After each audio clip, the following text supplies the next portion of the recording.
Friends, welcome to my channel. ನಿನ್ನ ಜೊತೆ ನನ್ನ ಕತೆ. ನಾಳೆಯ ಸಂಚಿಕೆಯಲ್ಲಿ ಏನಾಗುತ್ತೆ ನೋಡೋಣ ಬನ್ನಿ. ಶುರುವಿನಲ್ಲಿ ಸಂಗೀತ ಅಂತೂ ಜೋರಾಗಿ ಕಿರ್ಚಾಡ್ತಾ ಇರ್ತಾರೆ. ಭೂಮಿ, ದಯವಿಟ್ಟು ನಿನ್ನ ಕೈ ಮುಗಿತೀನಿ, ನಮ್ಮ ಮನೆ ಬಿಟ್ಟು ಹೋಗಬೇಡ ಭೂಮಿ ಭೂಮಿ ಅಂತ ಕಣ್ಣೀರು ಹಾಕ್ತಾ ಇರ್ತಾರೆ.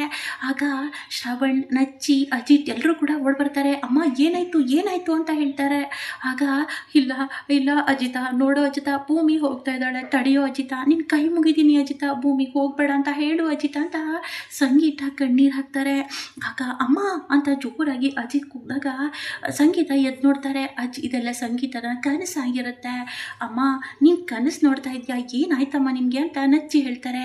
ಆಗ ನಚ್ಚಿ ಭೂಮಿ ಅಂತ, ಅಯ್ಯೋ ಭೂಮಿ ಟ್ರೈನಿಂಗಲ್ಲಿದ್ದಾರೆ, ಭೂಮಿ ಅತ್ತಿಗೆ ಏನೂ ಆಗಿಲ್ಲ, ಯಾಕೆ ಈ ರೀತಿ ಅನ್ಕೊತಾ ಇದ್ದೀರಾ ಅಂತ ನಚ್ಚಿ ಹೇಳ್ತಾರೆ. ಇಲ್ಲ ನಚ್ಚಿ, ಭೂಮಿ ನನ್ನಿಂದ ದೂರ ಆಗ್ತಾಳೇನೋ ಅಂತ ಅನ್ನಿಸ್ತಾ ಇದೆ ಅಜಿತ, ನನ್ನಿಂದ ತಡ್ಕೊಳಕ್ಕೆ ಆಗ್ತಾ ಇಲ್ಲ ಕಣೋ ಅಜಿತ, ನನಗೇನಾದರೂ ಮಾಡಿಬಿಡ ಅಜಿತ, ನನಗೇನೋ ಆಗಿದೆ ಅಜಿತ ಅಂತ ಇಲ್ಲಿ ಸಂಗೀತ ಕಣ್ಣೀರು ಹಾಕ್ತಾರೆ. ಆಗ ಶ್ರವಣವರು, ಅಕ್ಕ ಬೇಡದಿದ್ದಲ್ಲ, ಯಾಕೆ ಯೋಚನೆ ಮಾಡ್ತೀಯಾ, ಭೂಮಿ ಎಲ್ಲೂ ಹೋಗಲ್ಲ, ಭೂಮಿ ಇಲ್ಲೇ ಇರ್ತಾಳೆ, ಅಷ್ಟಕ್ಕೂ ಭೂಮಿ ಬಗ್ಗೆ ಯಾಕೆ ಇಷ್ಟೊಂದು ಕಣ್ಣೀರು ಹಾಕ್ತೀಯಾ, ಎಲ್ಲ ನಿನ್ನ ಕನಸು ಅಷ್ಟೇ. ಇಲ್ಲ ಶ್ರವಣ, ನನ್ನ ಕನಸು ಬಿದ್ದಿದೆ ಅಂದರೆ ಆ ಕನಸು ನಿಜ ಆಗುತ್ತೆ ಅಂತ ಅನಿಸ್ತಾ ಇದೆ ಅಂತ ಸಂಗೀತ ಕಣ್ಣೀರು ಹಾಕ್ತಾರೆ. ಆಗ ಅಜಿತ್ಗೆ ತುಂಬಾ ಭಯ ಆಗ್ತಾ ಇರುತ್ತೆ. ಅಮ್ಮ ಏನೂ ಆಗಿಲ್ಲ ಅಂತ ಹೇಳ್ತಾರೆ. ಆಗ ನಚ್ಚಿ ಮಾತ್ರೆ ಕೊಟ್ಟು ಸಂಗೀತನ ಮಲಗಿಸ್ಬಿಡ್ತಾರೆ. ಈ ಕಡೆ ಅಜಿತ್ ಅಂತೂ ರೂಮ್ನಲ್ಲಿ ಕಣ್ಣೀರು ಹಾಕ್ತಾ ಇರ್ತಾರೆ. ಸತ್ಯಣ್ಣ, ಅಮ್ಮನ ಪರಿಸ್ಥಿತಿ ನೋಡೋಕ್ಕಾಗ್ತಾ ಇಲ್ಲ, ಅಮ್ಮ ಕನ್ವರ್ಸಲ್ಲೂ ಕೂಡ ಭೂಮಿ ಅಂತ ಕಣ್ಣೀರು ಹಾಕ್ತಾ ಇದ್ದಾರೆ, ನನಗೆ ಏನು ಮಾಡಬೇಕು ಅಂತಲೂ ಕೂಡ ಗೊತ್ತಾಗ್ತಾ ಇಲ್ಲ ಸತ್ಯಣ್ಣ ಅಂತ ಅಜಿತ್ ಹೇಳ್ತಾ ಇರ್ತಾರೆ. ಆಗ ಸತ್ಯ ಅವರು, ಅಜಿತ ಏನು ಯೋಚನೆ ಮಾಡಬೇಡ, ಭೂಮಿ ನಿನ್ನಿಂದ ದೂರ ಆಗಲ್ಲ ಕಣೋ ಅಂತ ಹೇಳ್ತಾರೆ. ಇಲ್ಲ ಸತ್ಯಣ್ಣ, ಭೂಮಿಗೆ ನನ್ನ ಮೇಲೆ ಪ್ರೀತಿನೇ ಇಲ್ಲ, ಅವಳು ಖಂಡಿತವಾಗ್ಲೂ ನನ್ನಿಂದ ದೂರ ಹೋಗ್ಬಿಟ್ರೆ ಅಮ್ಮನ ಪರಿಸ್ಥಿತಿ ಹೇಗೆ ಸತ್ಯಣ್ಣ, ಅಮ್ಮನ ಪರಿಸ್ಥಿತಿ ನೋಡ್ತಾ ಇದ್ರೆ ತುಂಬ ಭಯ ಆಗುತ್ತೆ ಅಂತ ಅಜಿತ್ ಹೇಳ್ತಾರೆ. ಅಯ್ಯೋ ಅಜಿತ, ನಾನು ಹೇಳ್ತಾ ಇದ್ದೀನಿ ತಾನೆ, ಭೂಮಿಗೂ ನಿನ್ನಷ್ಟೇ ಪ್ರೀತಿ ಇದೆ, ಆದರೆ ಹೇಳ್ಕೊತಾ ಇಲ್ಲ, ಸದ್ಯದಲ್ಲೇ ಹೇಳ್ಕೊತಾಳೆ, ಅರ್ಥ ಮಾಡ್ಕೊ ಅಂತ ಇಲ್ಲಿ ಸತ್ಯಣ್ಣನು ಕೂಡ ಭೂಮಿ ಅಜಿತ್ಗೆ ಹೇಳ್ತಾರೆ. ಆಗ ಸರಿ ಸತ್ಯಣ್ಣ, ನಾಳೆ ಕೋರ್ಟ್ನಲ್ಲಿ ಕೇಸ್ ಬೇರೆ ಇದೆ ಅಂತ ಹೇಳಿ ಫೋನನ್ನು ಕಟ್ ಮಾಡ್ತಾರೆ. ಈ ಕಡೆ ಕೇಸ್ ಬಗ್ಗೆ ಎಲ್ಲ ಸಂಬಂಧಿತ ಫೈಲ್ಗಳನ್ನು ಎತ್ತಿರ್ತಾರೆ ಅಜಿತ್. ಮಾರನೇ ದಿನ ಕೋರ್ಟ್ನಲ್ಲಿ ಭಾಗ್ಯಮ್ಮನ ವಾದ ವಿವಾದ ಶುರುವಾಗ್ತಾ ಇರುತ್ತೆ. ಅಜಿತ್ ಕೂಡ ಬಂದಿರ್ತಾರೆ. ಈ ಕಡೆ ಶ್ರವಣ್ ಕೂಡ ಭಾಗ್ಯಮ್ಮನ ವಿರುದ್ಧವಾಗಿ ಮಾತಾಡಬೇಕು ಅಂತ ಕೋರ್ಟಿಗೆ ಹೋಗಿರ್ತಾರೆ. ಆದರೆ ಶ್ರವಣ್ಗೆ ಎಲ್ಲ ಸತ್ಯ ಗೊತ್ತಿರುತ್ತೆ, ಅಂದರೆ ಭಾಗ್ಯಮ್ಮನ ತಪ್ಪು ಏನೂ ಇಲ್ಲ ಅನ್ನೋದು ಅರ್ಥ ಆಗಿರುತ್ತೆ. ಆಗ ಈ ಕಡೆ ಅಜಿತ್ ಕೂಡ ಹಾಗೆ ಸತ್ಯ ಎಲ್ಲರೂ ಕೂಡ ಇರ್ತಾರೆ. ಸಂಗೀತನೂ ಕೂಡ ಹೋಗಿರ್ತಾರೆ. ಆಗ ಅಯ್ಯೋ ದೇವ್ರೆ, ಭೂಮಿ ಆಸೆ ಈಡೇರಲೇಬೇಕು, ಭಾಗ್ಯಮ್ಮ ಬಿಡುಗಡೆ ಆಗಲೇಬೇಕು ಅಂತ ಸಂಗೀತನೂ ಕೂಡ ಅನ್ಕೊತಾ ಇರ್ತಾರೆ. ಅದೇ ರೀತಿ ಈ ಕಡೆ ವಾದ ವಿವಾದ ಶುರುವಾಗ್ತಾ ಇರುತ್ತೆ. ಅಜಿತ್ ಅವ್ರ ಹತ್ರನೂ ಕೂಡ ಕೇಳ್ತಾ ಇರ್ತಾರೆ, ನಿಮ್ಮ ಹತ್ರ ಏನು ಸಾಕ್ಷಿ ಇದೆ, ಭದ್ರವರೇ ಈ ರೀತಿ ಮಾಡಿದ್ದಾರೆ ಅನ್ನೋದಕ್ಕೆ ಏನು ಸಾಕ್ಷಿ ಇದೆ ಅಂತ ಹೇಳ್ತಾರೆ. ಆಗ ಅಜಿತ್ ಕೂಡ ಕೆಲವು ಸಾಕ್ಷಿಗಳನ್ನು ಕೋರ್ಟಿಗೆ ಸಬ್ಮಿಟ್ ಮಾಡ್ತಾರೆ. ಆಗ ಈ ಕಡೆ ಕೇಳ್ತಾ ಇರ್ತಾರೆ ಭದ್ರ ಹತ್ರ, ನೋಡಿ ನಿಜವಾಗ್ಲೂ ವೀರಣ್ಣನ ಸಾಯಿಸಿದ್ದು ಯಾರು, ನಿಜನೇ ಹೇಳಬೇಕು, ಇಲ್ಲ ಅಂದರೆ ಏನಾಗುತ್ತೆ ಅಂತ ಗೊತ್ತಲ್ವಾ ಅಂತ ಹೇಳ್ತಾರೆ. ಆಗ ಭದ್ರ ಅವರು ಅದು ಅಂತ ಹೇಳ್ತಾರೆ. ಮಾತಾಡಿ, ಯಾಕೆ ಸುಮ್ಮನೆ ಇದ್ದೀರಾ ಅಂತ ಕಿರ್ಚಾಡ್ತಾರೆ. ಆಗ ಅದು ವೀರಣ್ಣನ ಮಗಳು ಭೂಮಿ ಅಂತ, ಅವಳನ್ನು ನಾನು ತುಂಬ ಇಷ್ಟಪಡ್ತಾ ಇದ್ದೆ, ಅವಳನ್ನ ಮದುವೆ ಆಗಬೇಕು ಅಂತ ನಾನು ಇಷ್ಟು ಕನಸು ನೋಡಿದೆ, ಆದರೆ ವೀರಣ್ಣ ಅದಕ್ಕೆ ಒಪ್ಪಿಗೆ ಕೊಟ್ಟಿಲ್ಲ, ಅದೇ ಕೋಪದಲ್ಲಿ ನಾನು ವೀರಣ್ಣನ ಸಾಯಿಸಿದೆ ಅಂತ ಸುಳ್ಳು ಕಥೆನ ಸೃಷ್ಟಿ ಮಾಡ್ತಾರೆ ಇಲ್ಲಿ ಭದ್ರ. ಅದನ್ನು ಕೇಳಿಸಿಕೊಂಡ ಇಲ್ಲಿ ಅಜಿತ್ಗೆ ತುಂಬ ಕೋಪ ಬರುತ್ತೆ. ಆಗ ಭಾಗ್ಯಮ್ಮ ಏನು ಮಾತಾಡದೆ ನಿಂತ್ಕೊಂಡಿರ್ತಾರೆ. ಆಗ ಇಲ್ಲಿ ಸಾಕ್ಷಿ ಸಮೇತವಾಗಿ ಭದ್ರನೇ ತಪ್ಪಿತಸ್ಥ ಅನ್ನೋದು ಗೊತ್ತಾಗುತ್ತೆ. ಆಗ ಅಜಿತ್ ಕೂಡ ಕೆಲವು ರೆಕಾರ್ಡ್ಗಳನ್ನು ತೋರಿಸ್ತಾರೆ.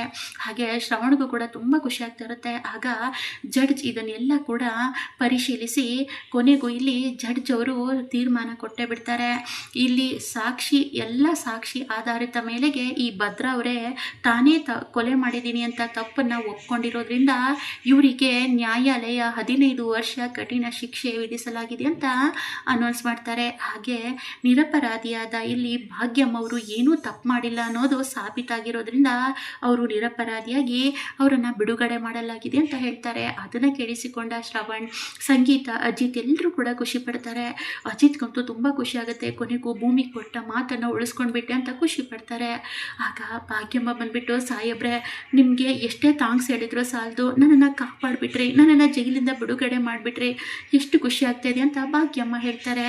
ಆಗ ಅಜಿತ್ ಕೂಡ, ಅಯ್ಯೋ ತಪ್ಪು ನಿಮ್ದಿಲ್ಲ ಅನ್ನೋದು ಗೊತ್ತಾಗಿದೆ ಅಲ್ವಾ, ಅದಕ್ಕೋಸ್ಕರ ನಿಮ್ಮ ದೇವರು ನಿಮ್ಮ ಪರವಾಗಿದ್ದಾನೆ ಅಷ್ಟೇ ಅಂತ ಅಜಿತ್ ಹೇಳ್ತಾರೆ. ದೇವಯಾನಿ ಅಂತೂ ಇದನ್ನೆಲ್ಲ ನೋಡಿ ಬೆಚ್ಚಿ ಬಿಡ್ತಾರೆ. ಏನಿದು ಅಂದರೆ ಈ ಭಾಗ್ಯ ಹೊರಗಡೆ ಬಂದಾಯಿತು, ಇನ್ನೇನು ಮಾಡೋದು, ಏನಾದರೂ ಇವಳೇನಾದರೂ ಸತ್ಯ ಹೇಳಿಬಿಟ್ರೆ ಅಂತ ಇಲ್ಲಿ ಭಯ ಶುರುವಾಗ್ತಾ ಇರುತ್ತೆ. ಇರುತ್ತೆ ದೇವಯಾನಿಗೆ. ಹಾಗೆ ಶಾರದನು ಕೂಡ ಹಳೆ ನೆನಪು ಬರ್ತಾ ಇರುತ್ತೆ. ಭಾಗ್ಯಮ್ಮ ಇಲ್ಲಿ ಸತ್ಯನ ಹೇಳಕ್ಕೆ ಹೋಗ್ತಾರೆ. ಶಾರದನು ಕೂಡ ದೇವಯಾನಿ ಕಿತಾಪತಿ ಮಾಡಿದ್ದು ಎಲ್ಲ ಸತ್ಯನ ಹೇಳಕ್ಕೆ ಹೋಗ್ತಾ ಇರ್ತಾರೆ. ಇಲ್ಲಿ ದೇವಯಾನಿ 100ಕ್ಕೆ 100 ಸಿಕ್ಕಾಕೊಳ್ಳೋದು ಗ್ಯಾರಂಟಿನೇ. ಈ ಕಡೆ ಏನು ಅಂಜು ಇದು, ಅಲ್ಲ ಈ ಶಾರದಾ ಯಾವಾಗ ಮಾತಾಡ್ತಾಳೋ ಅಂತ ಭಯದಲ್ಲಿದ್ದರೆ ಈ ಭಾಗ್ಯನೂ ಕೂಡ ಬಂದ್ಬಿಟ್ಟಿದ್ದಾಳೆ. ಇನ್ನೆಲ್ಲ ಸತ್ಯ ಇಲ್ಲಿ ಅಜಿತ್ ಮುಂದೆ ಗೊತ್ತಾದರೆ, ಭೂಮಿ ಯಾರು ಏನು ಅನ್ನೋದು ಗೊತ್ತಾದರೆ ಖಂಡಿತವಾಗ್ಲೂ ನಾನು ಸಿಕ್ಕಾಕೊತೀನಿ. ಯಾವುದೇ ಕಾರಣಕ್ಕೂ ನಾನು ತಪ್ಪಿಸ್ಕೊಳ್ಳೋಕ್ಕೆ ಸಾಧ್ಯನೇ ಇಲ್ಲ ಅಂತ ದೇವಯಾನಿ ಭಯ ಪಡ್ತಾ ಇರ್ತಾರೆ. ಮಾಮ್ ಏನೂ ಆಗಲ್ಲ ಮಾಮ್, ನಾನಿದ್ದೀನಿ ಮಾಮ್, ನಿಮ್ಮನ್ನ ಯಾರು ಕೂಡ ಏನೂ ಮಾಡೋಕ್ಕಾಗಲ್ಲ, ನೀವೇನು ಯೋಚನೆ ಮಾಡಬೇಡಿ ಮಾಮ್ ಅಂತ ಹೇಳ್ತಾರೆ. ಆಗ ಹಾಗಲ್ಲ ಕಣೆ ಅಂಜು, ಒಂದು ವೇಳೆ ನಿಜ ಗೊತ್ತಾಯಿತು ಅಂದರೆ, ಭೂಮಿ ಮನಸ್ವಿನಿ ಅನ್ನೋ ಸತ್ಯ ಗೊತ್ತಾದರೆ ಆಮೇಲೆ ಈ ಮನೆ ಆಸ್ತಿ ಪಾಸ್ತಿ ಎಲ್ಲ ಭೂಮಿ ಪಾಲಾಗುತ್ತೆ. ನಾವು ಮನೆಯಿಂದ ಹೊರಗಡೆ ಹೋಗಬೇಕಾಗತ್ತೆ. ಖಂಡಿತವಾಗ್ಲೂ ನನ್ನನ್ನು ಈ ಮನೆಯಿಂದನೇ ಹೊರಗಡೆ ಹಾಕಿಬಿಡ್ತಾರೆ ಅಂತ ದೇವಯಾನಿ ಭಯ ಪಡ್ತಾ ಇರ್ತಾರೆ. ಎಲ್ಲಿ ಭಾಗ್ಯ ಬಾಯಿ ಬಿಡ್ತಾಳೋ ಅನ್ನೋದು ದೇವಯಾನಿಗೆ ಟೆನ್ಷನ್ ಆಗ್ತಾ ಇರುತ್ತೆ. ಸಂಗೀತ ಓಡಿ ಹೋಗಿ ಭಾಗ್ಯಮ್ಮನ ತಪ್ಕೊತಾರೆ. ಭಾಗ್ಯ ಅಂತ ಹೇಳ್ತಾರೆ. ಸಂಗೀತಮ್ಮವರೇ ನಿಜವಾಗ್ಲೂ ತುಂಬ ಖುಷಿ ಆಗ್ತಿದೆ ಅಂತ ಹೇಳ್ತಾರೆ. ಅಯ್ಯೋ ಭಾಗ್ಯ, ಈ ಸಮಯದಲ್ಲಿ ಭೂಮಿ ಇರಬೇಕಿತ್ತು, ತುಂಬಾ ಖುಷಿ ಪಡ್ತಾ ಇದ್ಲು ಅಂತ ಹೇಳ್ತಾರೆ.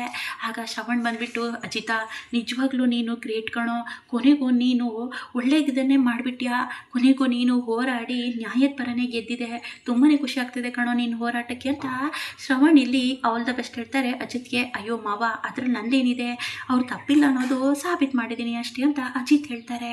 ಆಗ ಅಜಿತ್ ಅವರು ಭದ್ರನ ಅರೆಸ್ಟ್ ಮಾಡಿ ಕರ್ಕೊಂಡು ಹೋಗ್ತಾರೆ. ಈ ಕಡೆ ಭಾಗ್ಯಮ್ಮ ಎಲ್ಲರೂ ಕೂಡ ಮನೆಗೆ ಬರ್ತಾರೆ. ಹಾಗೆ ತುಂಬ ಖುಷಿಯಾಗುತ್ತೆ. ಈ ಕಡೆ ಅದೇ ರೀತಿ ಅಜಿತ್ ಕೂಡ ಭಾಗ್ಯವನ್ನು ಕರ್ಕೊಂಡು ಇಲ್ಲಿ ಭೂಮಿ ಇದ್ರ ಹತ್ರ ಹೋಗ್ತಾರೆ. ಭೂಮಿ ಕಾನ್ಸ್ಟೇಬಲ್ ಆಗಿ ಕಲಿಯುತ್ತಾ ಇರ್ತಾರಲ್ವ, ಅಲ್ಲಿಗೆ ಹೋಗಿರ್ತಾರೆ. ಆಗ ಭೂಮಿ ಅಜಿತ್ ಬಂದಿದ್ದಾರೆ ಅಂತ ಹೇಳಿದ್ದಕ್ಕೆ ಭೂಮಿ ಖುಷಿಯಾಗಿ ಓಡಿ ಬಂದು ನೋಡ್ತಾರೆ. ಆಗ ಭಾಗ್ಯಮ್ಮನ ನೋಡಿ ಭೂಮಿ ಶಾಕ್ ಆಗ್ತಾರೆ. ಅಮ್ಮ ಅಂತ ಖುಷಿಯಿಂದ ಭಾಗ್ಯಮ್ಮನ ತಪ್ಕೊತಾರೆ. ಆಗ ಭಾಗ್ಯಮ್ಮ ಭೂಮಿ ಅಂತ ಕಣ್ಣೀರು ಹಾಕ್ತಾರೆ.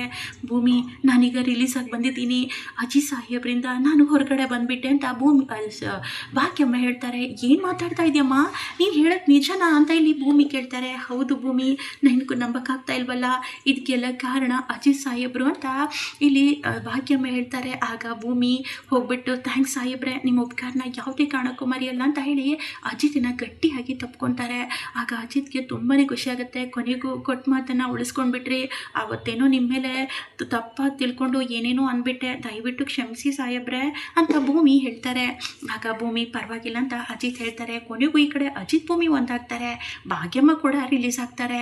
ಮನೆಗೆ ಬಂದ ಭಾಗ್ಯಮ್ಮ ಒಂದು ಸತ್ಯನ ಶ್ರವಣ್ ಮುಂದೆ ಹೇಳ್ತಾರೆ. ಅಂದರೆ ಭೂಮಿ ಯಾರು, ಭೂಮಿ ಎಲ್ಲಿ ಸಿಕ್ಕಿದ್ಲು, ಭೂಮಿ ನಿಜವಾಗ್ಲೂ ಮನಸ್ವಿನಿ ಅನ್ನೋ ಸತ್ಯ ಶ್ರವಣ್ ಮುಂದೆ ಈಗಾಗಲೇ ಗೊತ್ತಾಗಿದೆ. ಮುಂದೆ ಏನಾಗುತ್ತೆ ಅಂತ ಕಾದು ನೋಡೋಣ. ವಿಡಿಯೋ ಇಷ್ಟ ಆದಲ್ಲಿ ಒಂದು ಲೈಕ್ ಮಾಡೋ ಮಾತ್ರ ಮರಿಬೇಡಿ. Thank you so much.